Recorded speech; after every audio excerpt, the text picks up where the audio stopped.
তো আজকে আমি একটা মিষ্টি বানাবো। তো দেখুন এরকম একটা সসপ্যান নিয়েছি। গ্যাসটা প্রথমে অন করে নেব।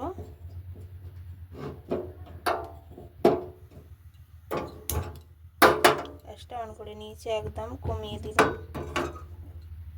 লো করে রেখেছি।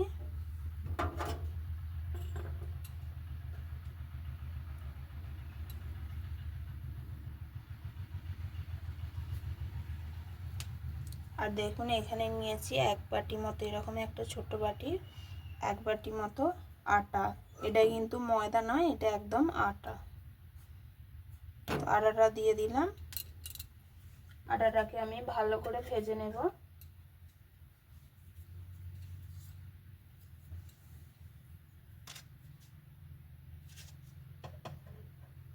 এর মধ্যে দেব অল্প লবণ, একদম দেখুন 1 চিমটি লবণ দিলাম।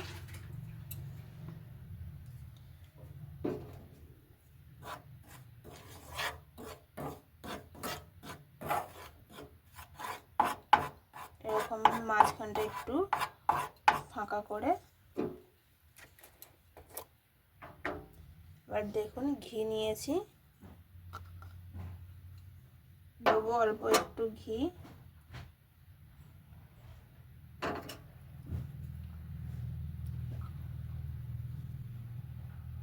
দেখুন এতটুকু দিলেই হয়ে যাবে।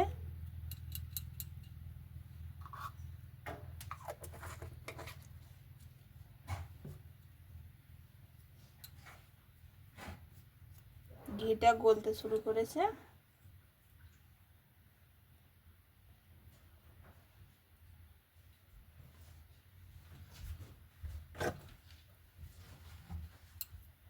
দেখুন ঘিটা গলে গেছে। এবার আটাগুলো আমি এর সাথে ভালো করে মিশিয়ে ভেজে নেব।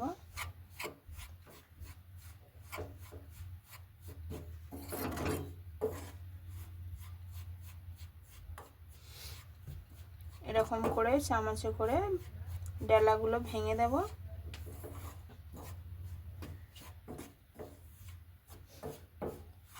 এরকম করে একটু চামচে করে প্রেস করলেই দেখুন এই যে ডেলা ভাব রয়েছে এগুলো ভেঙে যাবে।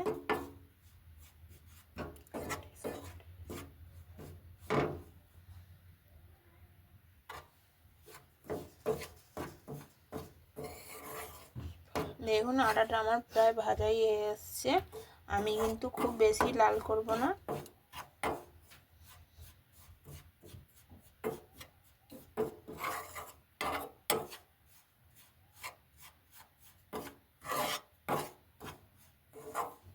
দেখুন ভাজা হয়ে গেছে, আর কত ঝরঝরে হয়েছে দেখুন।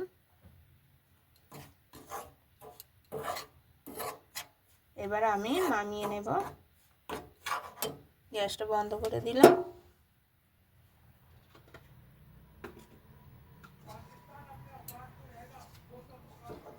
এবার একটা প্লেট নিয়েছি, এর মধ্যে সব ঢেলে নেব।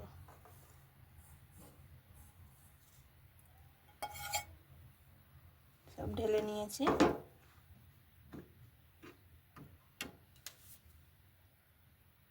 ঢেলে ছড়িয়ে দিয়েছি। আবারও গ্যাসটা অন করে নেব। প্যান বসিয়ে দিলাম। দেখুন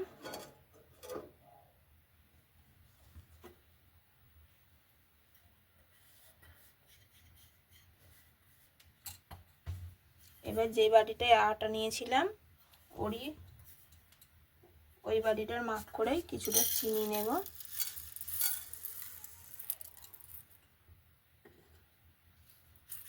এই দেখুন একদম পুরো ভর্তি নিইনি, কিছুটা খালি রেখে নিয়েছি।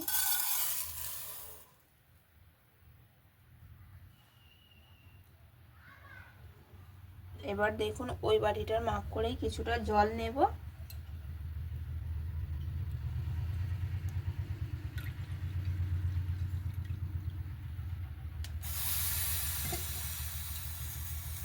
দেখুন আমি 1 বাটি জল নিয়েছি, হাফ বাটি চিনি নিয়েছি আর 1 বাটি জল নিয়েছি।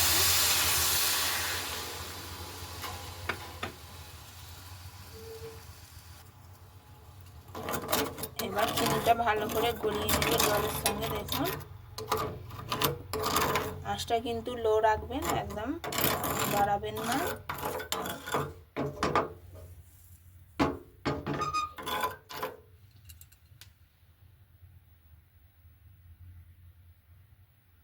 চিনিটা গলে আসা পর্যন্ত অপেক্ষা করব।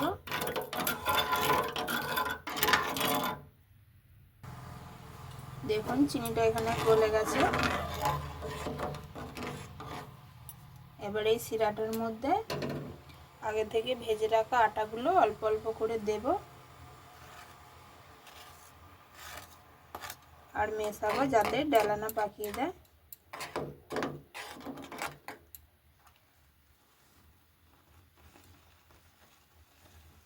গ্যাসটা কিন্তু লোই রাখবেন, একদম হাই করবেন না।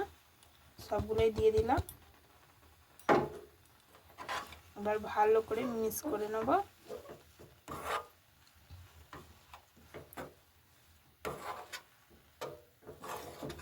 বেশি সময় লাগবে না, অল্প সময় লাগবে। আশা করি আপনাদের এরকমভাবে আমি যেমন করছি এরকমভাবেই করলে আপনাদের অসুবিধা হবে না, একদম খুব সুন্দর হয়ে যাবে।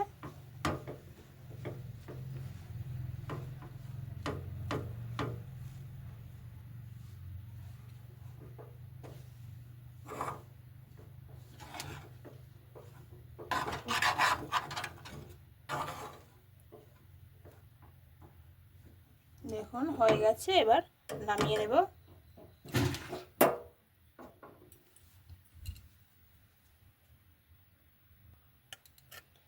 এবারে প্লেটের মধ্যে সব ঢেলে নেব।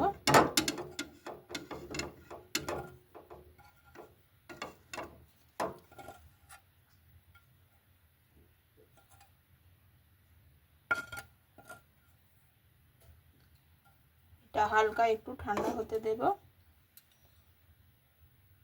যাতে হাত দেওয়া যায়। এখন কিন্তু গরম আছে, হাত দেওয়া যাবে না। হাত দিয়ে যাবে সেইভাবে ঠান্ডা করে নেব। তো দেখুন হাত দিয়ে যাচ্ছে, ঠান্ডা হয়ে গেছে। এবার হাতে একটু অল্প ঘি মেখে নেব। এবার ভালো করে এটা মেখে নেব।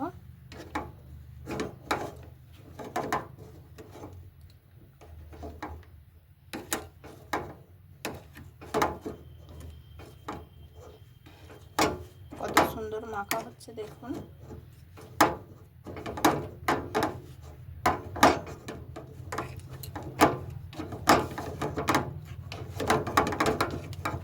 ভালো করে ডলে ডলে মেখে নেব। তো দেখুন সুন্দর করে মেখে নিয়েছি।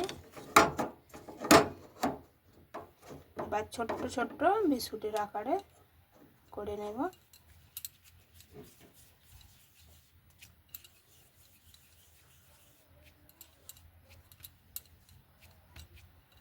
দেখুন এরকম করে একটু হাত দিয়ে চেপে চেপে একটু সাইজ করে নেব। এরকম করে সবগুলো করে নেব।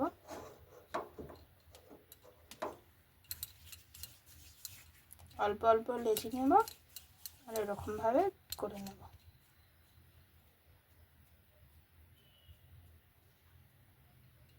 একটু হাত দিয়ে ভালো করে এরকম করে সেট করে নেবেন। যার যেমন ইচ্ছা, কেউ লম্বা কেউ গোল বা চার চৌকো, যার যেমন ইচ্ছা সেরকম শেপ দিয়ে নেবেন।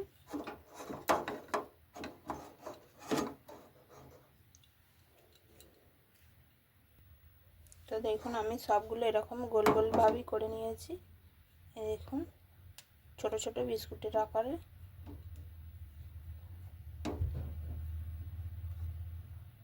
দেখুন তো এগুলো এবার আমি ভেজে নেব। গ্যাসটা অন করে দিলাম। দেখুন আমি লোই রেখেছি, আবারও প্যানটা বসিয়ে দিলাম। দেখুন প্যানটা গরম হয়ে গেছে। এবার অল্প তেল দেব। অল্প তেল দিলাম, একদম অল্প।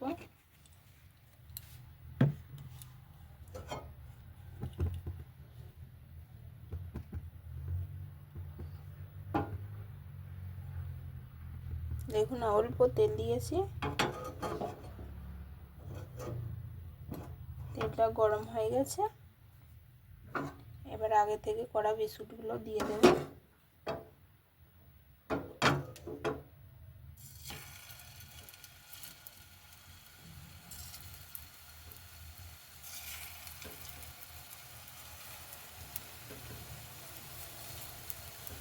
একটু রং আসা পর্যন্তই ভাজবো, বেশি সময় লাগবে না।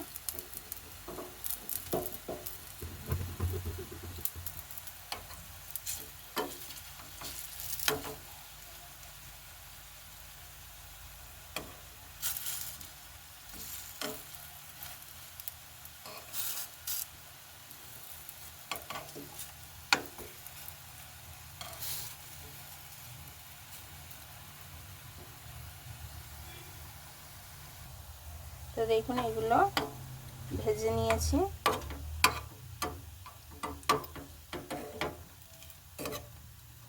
এগুলো এত সুন্দর খেতে হয় কি বলবো আপনাদের, আপনারা অবশ্যই বাড়িতে একবার বানাবেন। এগুলো ভাজা হয়ে গেছে, এবার তুলে নেব।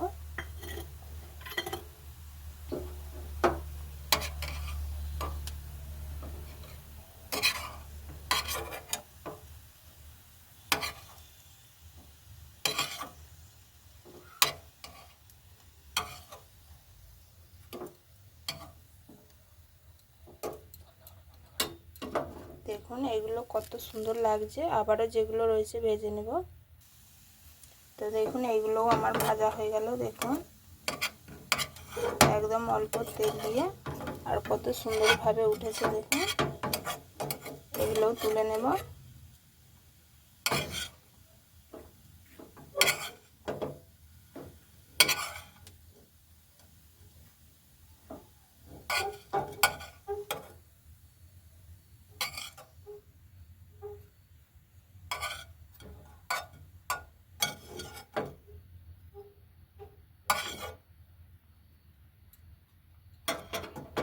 তো সবগুলো তুলে নিয়ে, তো দেখুন বন্ধুরা কত সুন্দর হয়েছে। আর দেখুন এটা খেতে কিন্তু খুব সুন্দর লাগবে। আপনাদেরকে এক একটা ভেঙে দেখাই। এই দেখুন খুব সহজে ভেঙে যাচ্ছে, এখন কিন্তু গরম রয়েছে। আর কত সুন্দর হয়েছে পিঠেটা দেখুন।